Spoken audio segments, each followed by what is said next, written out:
ಎಲ್ಲ ಫ್ರೆಂಡ್ಸ್ ಎಲ್ಲರಿಗೆ ನಮಸ್ಕಾರ. ಕನ್ನಡ ಲೈಫ್ ಸ್ಟೋರಿನಿಂದ ಪ್ರತಿಯೊಬ್ಬರಿಗೆ ತುಂಬ ಧನ್ಯವಾದಗಳು. Thank you so much.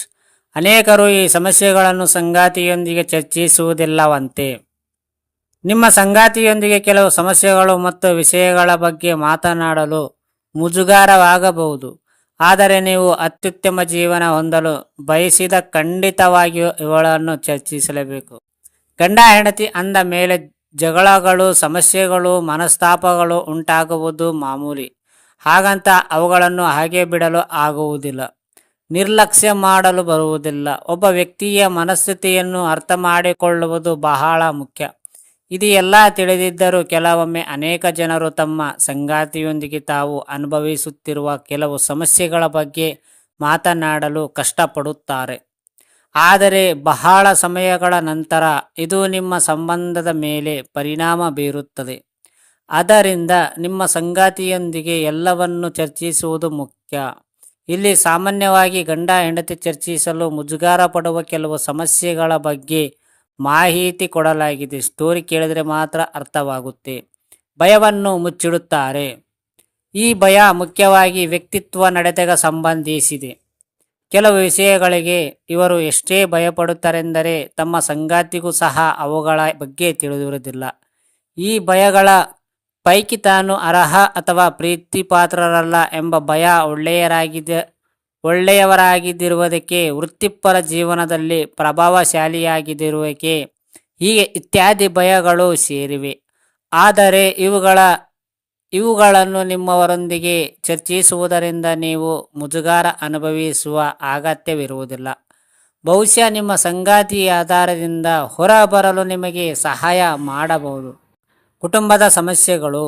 ಅನೇಕ ಜನರು ತನ್ನ ಕುಟುಂಬವು ತಮ್ಮನ್ನು ಯಾರೆಂದು ಪ್ರತಿಬಿಂಬಿಸುತ್ತೆ ಎಂದು ನಂಬುತ್ತಾರೆ. ಒಂದು ವೇಳೆ ನೀವು ಸಂಕೀರ್ಣವಾದ ಕುಟುಂಬವನ್ನು ಹೊಂದಿದ್ದರೆ ನೀವು ಅದರ ಬಗ್ಗೆ ನಾಚಿಕೆ ಪಡಬಹುದು. ಅದು ಕಾಲಾನಂತರದಲ್ಲಿ ಭಯವಾಗಿ ಬದಲಾಗಬಹುದು. ನೀವು ಈ ಸಮಸ್ಯೆಗಳನ್ನು ಹಂಚಿಕೊಳ್ಳುವುದು ಎಂದಿಗೂ ಸುಲಭವಲ್ಲ. ಆದರೆ ನಿಮ್ಮ ಸಂಗಾತಿಯ ಬಗ್ಗೆ ಬಹಿರಂಗವಾಗಿ ಹೇಳಲು ನೀವು ಸಿದ್ಧರಿಂದಲೇ ಇದು ಸಾಮಾನ್ಯ ಮತ್ತು ವಿಚಿತ್ರವಲ್ಲ ಎಂದು ನೀವು ಕಂಡುಕೊಳ್ಳಬಹುದು. ಗುರಿ ಮತ್ತು ಕನಸುಗಳು. ಹೌದು, ನಿಮ್ಮ ಗುರಿ ಮತ್ತು ಕನಸುಗಳನ್ನು ಹಂಚಿಕೊಳ್ಳುವುದು ಬಹಳ ಸೂಕ್ಷ್ಮವಾದ ಕೆಲಸವಾಗಿದೆ. ಅವುಗಳ ಬಗ್ಗೆ ಮಾತನಾಡಲು ಸ್ವಲ್ಪ ಮುಜುಗರವಾಗಬಹುದು, ಏಕೆಂದರೆ ಹೆಚ್ಚಿನ ಜನರಿಗೆ ಅವರ ಬಗ್ಗೆ ಅವರಿಗೆ ವಿಶ್ವಾಸ ಇರುವುದಿಲ್ಲ. ಇಂತಹ ಜನರಲ್ಲಿರುವ ನಂಬಿಕೆ ಮತ್ತು ವಿಶ್ವಾಸದ ಕೊರತೆಯು ಯಾರೊಂದಿಗಾದರೂ ಹಂಚಿಕೊಳ್ಳುವುದು ಬಗ್ಗೆ ಭಯ ಉಂಟು ಮಾಡುತ್ತದೆ. ಆದರೆ ನೀವು ಇವುಗಳ ನಿಮ್ಮ ಸಂಗಾತಿಯೊಂದಿಗೆ ಹಂಚಿಕೊಳ್ಳಬೇಕು. ಇದು ನಿಮ್ಮ ಸಂಬಂಧದ ಬಲಗೊಳ್ಳಲು ಸಹಾಯ ಮಾಡುತ್ತದೆ. ಅಲ್ಲದೆ ನಿಮ್ಮ ಸಂಗಾತಿ ನಿಮ್ಮ ಕನಸುಗಳ ಮತ್ತು ಗುರಿಗಳಿಗೆ ಬೆಂಬಲ ನೀಡುತ್ತಾರೆ ಎಂಬುದನ್ನು ಅರಿತುಕೊಳ್ಳಲು ಇದು ನಿಮಗೆ ಸಹಾಯ ಮಾಡುತ್ತದೆ. ನಿಮ್ಮ ಸಂಗಾತಿಯ ನಿಮಗೆ ಸಹಾಯ ಮಾಡುವುದು ಸುಲಭವಾಗಿರುತ್ತದೆ. ಹಣಕಾಸಿನ ಸಮಸ್ಯೆ. ಬಹುತೇಕ ಇದನ್ನು ಯಾರೊಂದಿಗೂ ಹಂಚಿಕೊಳ್ಳಲು ಇಷ್ಟಪಡುವುದಿಲ್ಲ.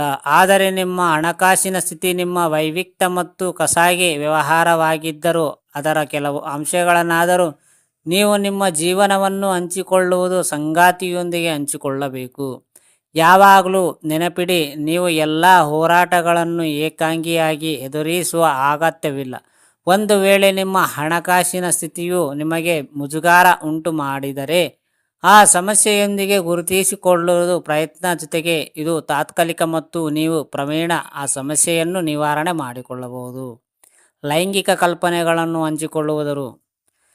ಕೆಲವು ಲೈಂಗಿಕ ಕಲ್ಪನೆಗಳನ್ನು ಹಂಚಿಕೊಳ್ಳುವುದು ಸುಲಭ, ಆದರೆ ಕೆಲವು ವಿಚಿತ್ರವಾದ ಅಥವಾ ಅಸಾಂಪ್ರದಾಯಿಕವಾಗಿರುವುದರಿಂದ ಇವುಗಳನ್ನು ಹಂಚಿಕೊಳ್ಳಲು ಹಿಂದೇಟು ಹಾಕಬಹುದು. ಆದರೆ ನಿಮ್ಮ ಸಂಗಾತಿಯೊಂದಿಗೆ ನಿಮ್ಮ ನಿಜವಾದ ಇಚ್ಛೆಯನ್ನು ನೀವು ಎಲ್ಲಿಯವರೆಗೆ ಸಂವಹನ ಮಾಡುವುದೆಯೋ ಅಲ್ಲಿಯವರೆಗೆ ಚಿಂತೆ ಮಾಡುವುದನ್ನು ಬಿಡಲು ಆಗುವುದಿಲ್ಲ. ನೀವು ಸಂಗಾತಿಯೊಂದಿಗೆ ನಿಮ್ಮ ಲೈಂಗಿಕ ಕಲ್ಪನೆಗಳನ್ನು ಹಂಚಿಕೊಳ್ಳುವುದು, ಧೈರ್ಯ ಮಾಡುವುದು ನಿಮ್ಮ ಬಂಧವನ್ನು ಬಲಪಡಿಸಲು ಸಹಾಯ ಮಾಡುತ್ತದೆ. ನೀವು ಆರೋಗ್ಯಕರ ಮತ್ತು ಅತ್ಯುತ್ತಮ ಲೈಂಗಿಕ ಜೀವನವನ್ನು ಹೊಂದಲು ಬಯಸಿದರೆ ಅವುಗಳನ್ನು ನಿಮ್ಮ ಸಂಗಾತಿಯೊಂದಿಗೆ ಹಂಚಿಕೊಳ್ಳುವುದು ಸರಿ. ಹಾಸಿಗೆಯಲ್ಲಿ ನೀವಿಬ್ಬರು ಏನು ಮಾಡಲು ಬಯಸುತ್ತೀರಿ ಅಥವಾ ಮಾಡಬಾರದು ಎಂಬುದರ ಕುರಿತು ಮಾತನಾಡಿಕೊಳ್ಳುವುದು ಒಳಿತು.